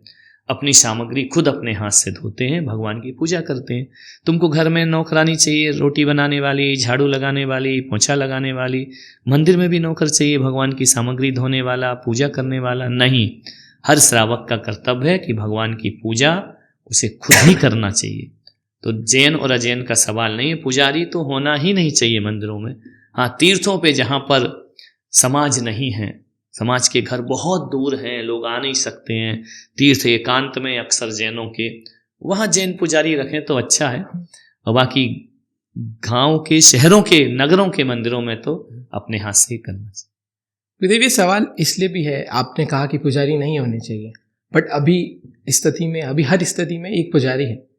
और मैंने देखा है कि जो पुजारी जैन धर्म से जुड़ा है, वो जैन धर्म के सिद्धांत को जानता है। वो जानता है कि जैन धर्म कहता है कि एक पानी की बूंद में भी निगोद अनंत जीव होते। पर मैंने देखा है, मैं किसी मंदिर को टारगेट नहीं करता, पर मैंने देखा है कि वो पुजारी बिना पानी छाने वो पानी मंदिर में यूज करते। नहीं, तो वो तो गलत है ना। अजैनों को रखोगे तो यही होगा। जैन धर्म का, यदि जैन समाज में पैदा हुआ पुजारी रहेगा तो उसके ब्लड में अहिंसा है, उसके ब्लड में संस्कार है, करुणा है, दया है। बचपन से यही सिखाया जाता है, बेटा पानी छान के पियो, बेटा चींटी पर पैर नहीं रखना, किसी की हत्या नहीं करना। जब ये संस्कार ब्लड से हमारे साथ आते हैं तो मंदिर की क्रियाएं सही होती हैं। बाकी जिनके ब्लड का धर्म नहीं है, जैन धर्म, वो पुजारी बनेंगे तो अनुशासन से डांट के, समझा के ये संस्कार नहीं आ सकते। क्योंकि गुरुदेव, मैंने एक और चीज़ देखी है कि अक्सर वो लोग शायद जैन धर्म को सही से समझ नहीं पाते, समझा नहीं पाते, और फिर वो हमारे जैन तीर्थंकरों की मूर्ति को किसी और धर्म से जोड़ देते। तो क्या ये सही है? और नहीं, ये तो पूरे देश में मुहिम होना चाहिए कि पहली तो वही हो कि हम स्वयं पूजा पाठ करेंगे। दूसरा, जो भी सेवक हो अधिकतर जैन होना चाहिए। जो गर्भगृह के अंदर जाते हैं, जो मंदिर के पूजा पाठ, अभिषेक प्रतिमा को छूते हैं वो जैन ही होना चाहिए। बाकी स्टाफ हम रख सकते हैं, सुरक्षा का है, धर्मशाला का है, लेकिन भगवान को जब हमारा जैन बच्चा ही भगवान को बिना धोती दुपट्टे के छू नहीं सकता है, ऐसे हमारे सिद्धांत हैं। पुजारी इस तरह करेंगे तो फिर विकृतियाँ फैलेंगी और अधिकतर इस तरह की लोगों को रखने से हमारे मंदिर लुटे, हमारी संस्कृति लुटी, लोगों ने कब्जे किए। और कई जगह तो ऐसा हो गया कि जैन दूर खड़ा है और अन्य जाति के लोग भगवान को छूते हैं, तो वहाँ बड़ी पीड़ा होती है। तो कम से कम हमें इतना तो करना चाहिए कि जो भी भगवान से रिलेटेड, गर्भगृह से रिलेटेड है, वे सब जैन होना चाहिए। गुरुदेव, अब थोड़ा सा जैन फिलॉसफी के ऊपर आते हैं। वैसे तो जैन धर्म में भगवान को नहीं माना जाता, बट अगर किसी को समझाना है कि जैन धर्म में भगवान क्या होता है तो आप उसे कैसे समझाएं? ऐसा नहीं है, किसने कहा जैन धर्म भगवान को नहीं मानते। जितना जैन धर्म भगवान को मानता उतना शायद कोई नहीं मानता होगा, लेकिन जैन धर्म में भगवान को मानने का तरीका अलग है।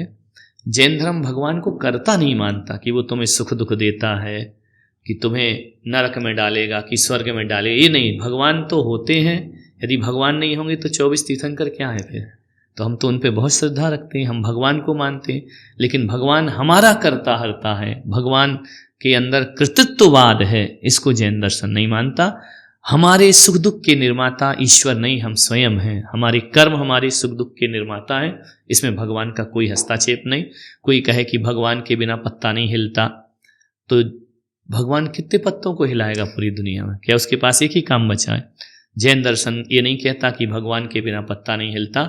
जैन दर्शन कहता है हिले बिना पत्ता नहीं हिलता, लेकिन भगवान का अस्तित्व होता है। तो मतलब हम भगवान को मानते हैं, भगवान होते हैं।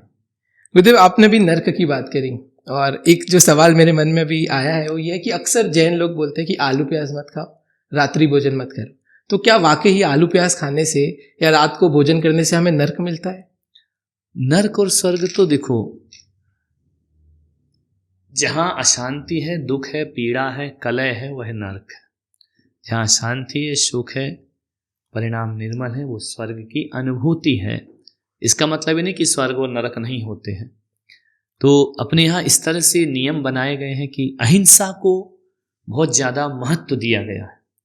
तो हमारे यहाँ ये देखा गया कि आलू प्याज है, मांसाहार है, गलत चीज़ें हैं, इनमें हिंसा बहुत ज़्यादा होती है।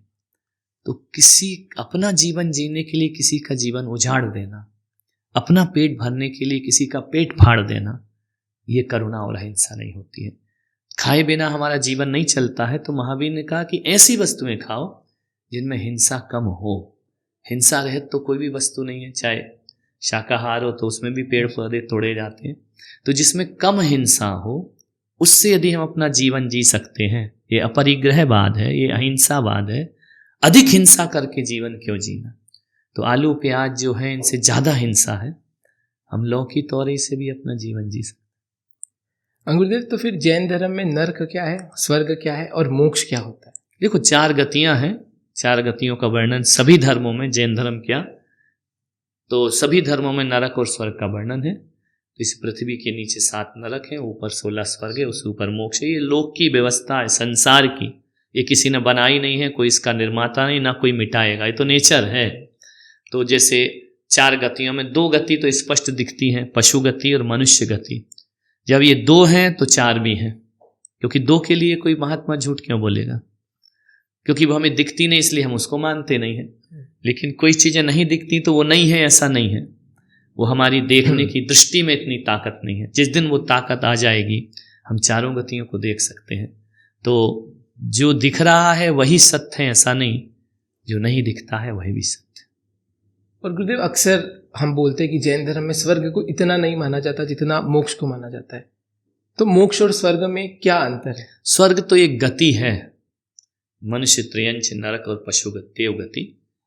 स्वर्ग में मृत्यु है, मनुष्य के पास भी मृत्यु है, पशुओं के पास भी मृत्यु है, नरक में भी मृत्यु है। मोक्ष ऐसा है जहाँ मृत्यु नहीं है। एक बार प्राप्त हो जाए तो फिर दोबारा वहाँ जन्म मरण नहीं होता है। तो इस जन्म मरण की श्रृंखला से छूटने का नाम मोक्ष है। ऐसा जैन दर्शन की अवधारणा है कि एक बार यदि मोक्ष गए तो मृत्यु हमेशा हमेशा के लिए हमारा पीछा छोड़ देती है। जिसे अजर अमर कहा जाता है, तो अजर अमर होने का नाम मोक्ष। और गुरुदेव इसे सिंपल अगर युवा कोई देख रहा है तो मुझे ऐसे समझाता हूँ कि स्वर्ग एक 5 स्टार होटल की तरह है। जब तक आपके पास पुण्य का बैलेंस है आप वहाँ हो, और जैसे ही वो बैलेंस खत्म होता है आप फिर से उन्हीं 84 लाख योनियों में भटकने लग जाते हैं। हाँ, तो वही है ना कि मृत्यु साथ लगी है ना, तो जहाँ मृत्यु का पीछा छूट जाए वो मोक्ष। हर जगह मृत्यु लगी, जब तक आयु है तब तक आपकी पूंछ है, आयु नहीं है तो आपको मरना पड़ेगा। गुरुदेव महावीर स्वामी ने और हमारे 24 तीर्थंकर ने हमें बताया कि हम सब एक है, तो फिर ये दिगंबर श्वेतांबर कैसे बने? ये मनुष्य के स्वयं की ईगो है, और जैनों के नहीं, हर समाज में ईगो है, हर जगह दो दो। उनके जो भी आराध्य रहे, जो भी संस्थापक रहे, वो तो एक थे, उनके जाने के बाद टुकड़े हुए। तो ये इतने सारे मंदिर, इतने सारे पंथ, इतनी सारी परंपराएं, ये भगवान की नहीं, अहंकार की परंपराएं हैं। जहाँ आदमी के अहंकार की पुष्टि नहीं होती, वो अपना अलग दल बना लेता है, अलग पंथ बना लेता है, और अपने ही बनाए हुए अपने मन के सिद्धांत, मन की कहानियाँ, मन के उदाहरण और अपने मन के अनुरूप ही सब एक संविधान की रचना करके अपना एक पंथ बना के मूल आराध्य से छूट जाता है। तो जब तक अहंकार नहीं टूटेंगे तब तक ये पंथ नहीं मिट सकते। तो गुरुदेव सिर्फ ये अहंकार की वजह से ही है, और अक्सर मैंने देखा है कि एक श्वेतांबर या एक दिगंबर, श्वेतांबर मूर्ति या दिगंबर मूर्ति के सामने दर्शन करने से पहले एक बार सोचता है कि ये श्वेतांबर मूर्ति है, ये दिगंबर मूर्ति है। ये मैंने खुद हाल ही में देखा। तो ये लड़ाई क्यों है? हाँ, ईगो की है, अहंकार कुछ। जहाँ आदमी की पूंछ पर, जैसे राजनीतिक पार्टियों में क्या होता है, जहाँ मंत्री पद नहीं मिलता, टिकट नहीं मिलता, उपेक्षा होती, वो दूसरा दल बना लेता है, दूसरी राजनीति कर लेता है। तो ऐसे ही धर्मों में, जब पहले राजनीति में धर्म था, धर्म में राजनीति आई, तो ये राजनीति है जो अलग अलग पंथों का निर्माण। मुझे 2011 जनगणना के हिसाब से अगर आज हम 5% भी जैन पॉपुलेशन बढ़ा के देखते हैं तो भारत में लगभग 70 लाख जैन है। इतनी कम आबादी है हमारी, और फिर भी हम इतना लड़ रहे हैं। आपको नहीं लगता कि हमें सबको एकजुट होना चाहिए? एकजुट किस बात पे होना चाहिए? 24 घंटे एकजुट होके भी क्या करोगे? हम तो इतना कहते हैं, वक्त पड़े तो एक हो जाओ। देश में इतने प्रांत हैं, यूपी अपना विकास करता है, मध्य प्रदेश अपना विकास करता है, पंजाब अपना विकास करता है, गुजरात अपना विकास करता है, लेकिन जब पड़ोसी छेड़ता है तो सारे राज्य एक हो जाया करते हैं। तो हम इतनी ही एकता चाहते हैं कि जब तुम्हारे दर्शन पे, तुम्हारी संस्कृति पर, तुम्हारी सभ्यताओं पर कुठाराघात, तो पूरे जैन एक हो जाओ। 24 घंटे एक होके क्या करोगे? कर भी क्या लोगे? एक बाप के 4 बच्चे अलग अलग दुकान करते हैं, लेकिन बाप बीमार होता तो चारों खड़े हो जाते हैं ना। तो हमें वक्त पे एक होना है, लेकिन हम लोग के साथ दिक्कत है कि हम मंच पे एक होते हैं, मन से अलग अलग होते हैं। वक्त पे अलग अलग हो जाते हैं, तख्त पे एक हो जाते हैं। तो जब एकता की जरूरत पड़े तब समाज एक हो, और जब तक जरूरत नहीं, मैं अपने अपने अनुसार पूजा पाठ करो, क्या प्रॉब्लम? गुरुदेव आपने पंथवाद की बात करी, तो ये पंथवाद कैसे शुरू हुआ और ये क्या है? पंथवाद वही बोला ना कि व्यक्ति के जहाँ अहंकार होते हैं, पूछ परख नहीं होती, वो अपनी एक टोली बना लेता है, अपना एक संप्रदाय बना लेता है। और भारत तो ऐसा देश है कि यहाँ तो कोई भी पंथ बनाए 2-4 तो मिल ही जाते हैं, और वो 2-4 मिल करके फिर एक बहुत बड़ी संख्या तैयार कर लिया करते हैं। तो इन पंथों से हमें उससे प्रॉब्लम भी नहीं, बना लो ना। आज दिगंबर है, श्वेतांबर है, स्थानक है, 13 पंथ हैं, करो ना अपनी अपने अनुसार पूजा। लेकिन बस वो उसे गाली नहीं दे, वो उसे गाली नहीं दे, और जब समय हो तो हम सब साथ चलें, क्या दिक्कत है? मैं अभी हाल ही में थोड़ा जैन धर्म के बारे में पढ़ रहा था, और काफ़ी लोग मानते हैं कि जैन धर्म में 2 पंथ है। बट अभी हाल ही में मुझे इंटरनेट पर एक सोर्स मिला जहाँ बताया गया कि जैन धर्म में 3 पंथ है। जो तीसरा पंथ है उसे तारण पंथ कहा गया है। तो क्या सच में 3 पंथ है? अगर है तो ये तारण पंथ जैन धर्म में नहीं, जैन धर्म में तो बहुत सारे पंथ हैं। दिगंबरों के 4 पंथ हो गए हैं, 13 पंथ हो गया है, 20 पंथ हो गया, कहान पंथ हो गया, तारण पंथ हो गया। तो तारण पंथ यहाँ नहीं, वो केवल मध्य प्रदेश में है। वहाँ भी जबलपुर, छिंदवाड़ा आदि छोटे मोटे जिलों, वो भी अब धीरे धीरे समाप्त हो गया, बहुत कम लोग बचे हैं, उनकी संख्या 10,000 भी नहीं होगी। वो हैं जैन ही हैं, बस वो मूर्ति को नहीं पूजते हैं, जैसे श्वेतांबरों में स्थानक वाले होते हैं, मूर्ति नहीं पूजते हैं। बाकी धीरे धीरे उन्हें भी समझ में आने लगा, मंदिर जाने लगे, मूर्ति पूजने लगे। एक कुंद कहान पंथ है जो मुनियों को नहीं मानता है, वर्तमान के साधुओं को, और कुछ लोग हैं उसमें भी, इतने ज़्यादा नहीं हैं, लेकिन बहुसंख्यक तो मूर्ति पूजक हैं, दिगंबर हैं। 13-20 में भी समाज बट रहा है, और वह बटाव भी रोटी बेटी व्यवहार तो हमारे चारों पंथों में होता है। एक साथ खाते हैं, बैठते हैं, सबके गुरु वही हैं। और 13 और 20 में भी ऐसा कोई विशेष भेद नहीं है, केवल पूजन पद्धति का अंतर है कि एक फूल फल चढ़ाता है, एक नहीं चढ़ाता है, लेकिन हैं सब एक ही। गुरु उनके भी वही हैं और हमारे भी 13 वाले भी वही हैं, 20 वाले भी गुरु। इतना विभाजन नहीं है जितना अन्य पंथों में। गुरुदेव, आज आप देखेंगे तो भारतवर्ष में, दुनिया में लाखों करोड़ों रुपए खर्च करके नए नए जैन मंदिर बनाए जा रहे हैं, बट जो पुराने हमारे जैन मंदिर है आज धीरे धीरे खंडर बनते जा रहे हैं। तो आपको नहीं लगता कि नए मंदिर बनाइए, उसमें कोई पाबंदी नहीं है, पर जो मंदिर हमारे खंडर बनते जा रहे हैं उनका जीर्णोद्धार करना चाहिए? हो रहा है, कई संत कर रहे हैं, बहुत से साधु हैं जो पुराने मंदिरों का जीर्णोद्धार कर रहे हैं। आरिका ज्ञानमती माता जी जिन्होंने सब पंच कल्याण भूमियों का उद्धार किया, अभी सुधा सागर जी महाराज जो जैन धर्म में एक बहुत मजबूत संत हैं और सभी पुराने मंदिरों का जीर्णोद्धार कर रहे हैं। अब सभी साधु उसमें लग जाएंगे तो फिर विवाद शुरू हो जाएगा। तो कुछ संत हैं जो पुराने मंदिरों का कर रहे हैं, हम उनको साधुवाद देते हैं, हम उनसे खुश भी हैं कि वह इस तरह के कार्य करें, लेकिन अकेले मंदिरों को ही संभालना जैन दर्शन का काम नहीं है। कुछ समाज सुधार कर रहे हैं, कुछ अपनी परंपराओं में सुधार कर रहे हैं, कुछ मंदिर का निर्माण कर रहे हैं, कुछ नए मंदिर बना रहे हैं। नए मंदिर भी बहुत जरूरी है बनना, जहाँ आवश्यकता है वहाँ नए मंदिर बनना चाहिए, और पुराने मंदिरों का सब काम हो रहा है, ऐसा नहीं कि नहीं हो रहा है। हाँ गुरुदेव, नए मंदिर से मुझे याद आया कि आपका एक सुंदर सपना आज हकीकत बन चुका है। जिन शरणम प्रोजेक्ट आज लाइव है। तो सबसे पहले तो मैं ये जानना चाहता हूँ कि जिन शरणम क्या है और इसका विचार आपके मन में कैसे आया? विचार क्या, जब मैंने संन्यास लिया तभी सोचा था कि ये जीवन में कुछ भी मैं निर्माण कार्य नहीं करूँगा, मैं वैचारिक संत हूँ, मैं विचार ही लोगों को दूंगा, मैं प्रवचनकार ही बनूंगा। मुझे ये सब काम नहीं करना था, लेकिन मेरे भक्तों ने मिलकर कराया। और सबसे बड़ी चीज़ वो हुई कि मुंबई से अहमदाबाद तक ये 400-500 किलोमीटर के गैप में एक भी दिगंबर तीर्थ नहीं था। श्वेतांबर तीर्थ तो हमारे ही अपने हैं, वो भी हर 10-10 किलोमीटर पे बने हुए हैं, दिगंबरों का एक भी नहीं था। तो मेरे गुरुदेव से मेरी बात हुई तो उन्होंने कहा कि कम से कम एक दिगंबर मंदिर तो वहाँ बनना चाहिए इतने बड़े गैप में, नहीं तो आने वाला इतिहास करेगा कि यहाँ दिगंबर लोग नहीं थे क्या, जबकि दिगंबर तो पूरे देश में व्याप्त हैं। तो उतने श्वेतांबर मंदिरों के बीच एक दिगंबर मंदिर वहाँ पर बन गया, हो गया काम। और ऐसा कोई मेरा उद्देश्य भी नहीं था, और ये भी नहीं था कि इतना बड़ा बनेगा, क्योंकि मेरा इंटरेस्ट नहीं है इन चीज़ों में, लेकिन वो बन गया, बनते गया। मैंने क्या किया, लोगों ने सब कुछ किया। मैं तो यही सोचता हूँ कि ज़मीन तो प्रकृति की देन है, पानी प्रकृति से मिला है, ईंट पत्थर कारखानों से लेकर के आए हैं, पैसा हमारे भक्तों ने दिया है, डिजाइन आर्किटेक्ट ने दी है, निर्माण ठेकेदारों ने कराया है, पैसा धनपतियों ने दिया है। मैंने क्या किया? मैंने जो फैले हुए थे, बिखरे हुए थे, केवल उनको संजो के एक साथ कर दिया, और इन सब चीज़ों को एक साथ कर दिया तो मंदिर का निर्माण हो गया, मंदिर बन गया। मेरा अपना कुछ नहीं है, ना मैंने अपने लिए बनाया है, ना मैं वहाँ रहता हूँ। एक निर्माण हो गया, आने वाले इतिहास के लिए गवाह हो गया कि इस क्षेत्र में भी दिगंबर समाज था। तो गुरुदेव, क्या जिन शरणम बाकी मंदिर से अलग है या फिर वो एक ही है? मैं ये नहीं मानता, ना मैंने ये सोच के प्रेरणा दी कि बाकी मंदिरों से अलग हो। वो मेरे ख्वाबों का है कि यदि बना ही रहा हूँ तो अच्छा बन जाए। ना किसी के कंपटीशन से बनाया, ना किसी को देख कर कि उनसे अच्छा मेरा बने। मैं अपने पारसनाथ का भक्त हूँ, वो मेरे आराध्य हैं।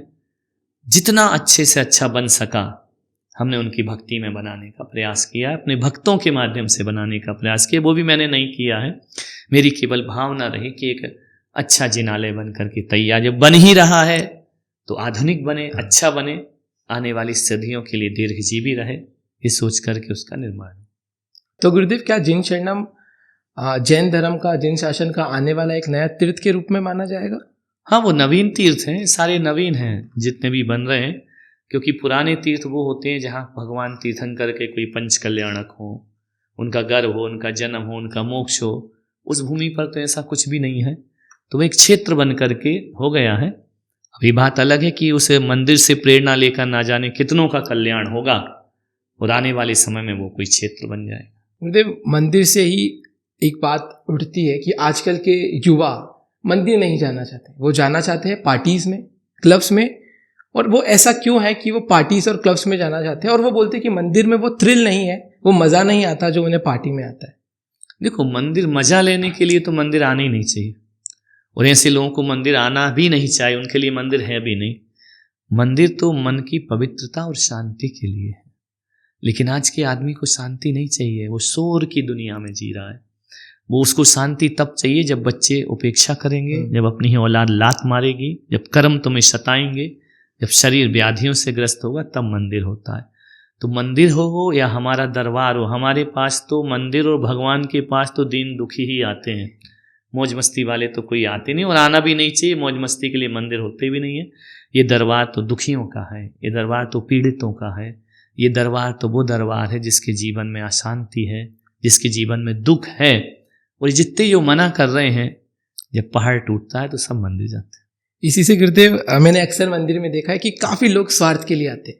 कल उनके पेपर्स हैं तो वो मंदिर आएंगे, उन्हें लगता है मंदिर आऊँगा तो पैसा आएगा, उन्हें लगता है कि मंदिर जाऊँगा तो मेरा बिजनेस बढ़िया चलेगा, तो वो स्वार्थ के लिए मंदिर आ रहे हैं। तो क्या स्वार्थ के लिए मंदिर आओ ना, क्या दिक्कत है? स्वार्थ के लिए भी आओ।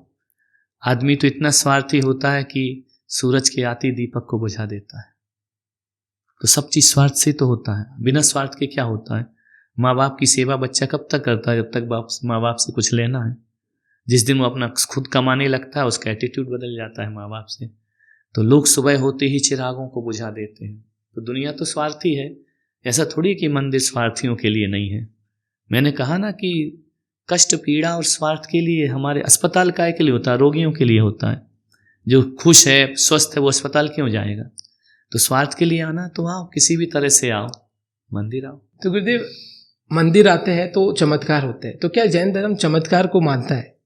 चमत्कार मंदिरों में नहीं होते, मूर्तियों में नहीं होते, हमारी विश्वास और श्रद्धा में होते हैं। जो भी जिसके नमस्कार पावरफुल होंगे उसमें चमत्कार होगा। मूर्ति क्या चमत्कार करेगी? वो तो पाषाण की है। हमारी भावना चमत्कार। तो चमत्कार क्या होता है? जो हम नहीं सोचते हैं वो हो जाए, वो चमत्कार है। तो वो जो नहीं सोचा है वो हमारी व्यक्तिगत कमजोरी है, और वो हो गया तो वह चमत्कार हो जाता है। तो नमस्कार से चमत्कार होता है, चमत्कार से नमस्कार नहीं। गुरुदेव, जब हम बात कर रहे थे कि एक युवा मंदिर नहीं जाता, मैं खुद पहले एक ऐसा ही इंसान था जो मंदिर नहीं जाता था। मैं बोलता था कि भगवान तो मन में है, मंदिर जाने की क्या ज़रूरत है। बट पिछले काफ़ी महीनों से मैं मंदिर जा रहा हूँ, और अब एक भी दिन में अगर मंदिर नहीं जाता तो एक अलग सी बेचैनी होती है। तो मंदिर में ऐसा क्या होता है जो आप इतना रिलैक्स, इतना काम और इतना पीसफुल महसूस करते हैं? नहीं होता कुछ नहीं है मंदिर में। यदि महसूस करोगे तो होगा, नहीं करोगे तो कुछ नहीं होगा। ऐसे तो कितने लोग मंदिर जाते हैं, उनको कोई फीलिंग ही नहीं आती है।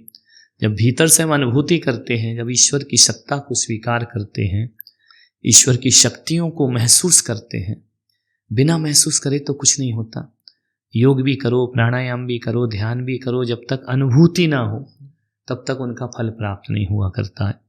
तो ईश्वर में अनंत शक्तिशाली परमात्मा है।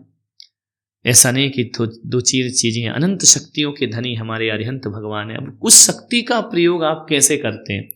एक बिजली का प्लग है, उसमें तो फ्रिज चलाने की भी शक्ति है, पंखा चलाने की भी शक्ति है, एसी चलाने की भी शक्ति है, रेडियो चलाने की भी शक्ति है, कंप्यूटर चलाने की भी शक्ति है, माइक की भी शक्ति है।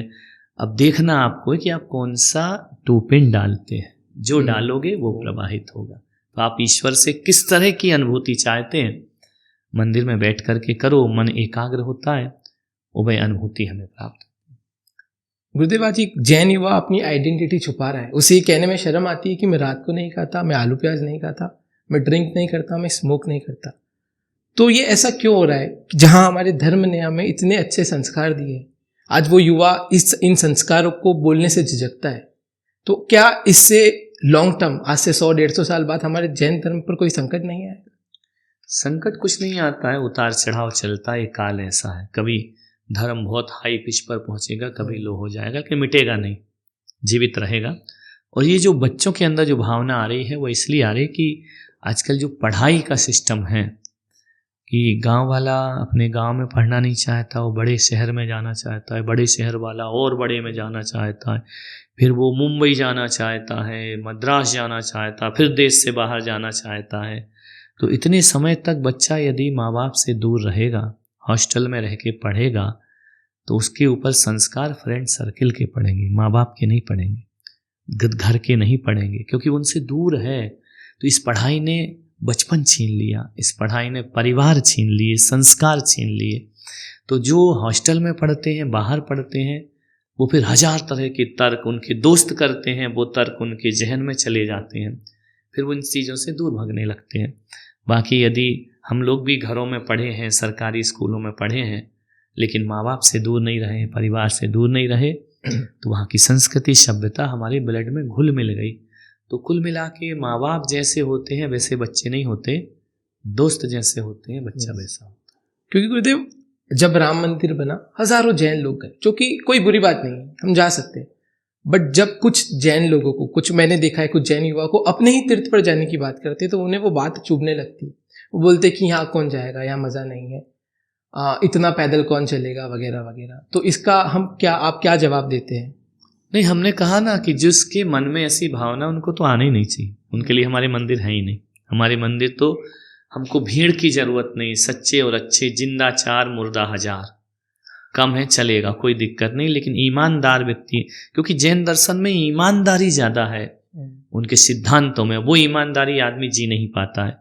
तो यदि नहीं भी ऐसा नहीं, लेकिन अब बदल गया है, बहुत सी सोच बदल गई। नए नए तीर्थों ने युवाओं की सोच बदल दी है कि अब मज़ा नहीं है, अब लग्जरी धर्मशालाएं बन रही हैं, होटलों जैसे रूम बन रहे हैं, पिकनिक स्पॉट बन रहे हैं, अब लोग शादियां भी कर रहे हैं तीर्थों पे जाकर, बड़ी बड़ी पार्टियां कर रहे हैं।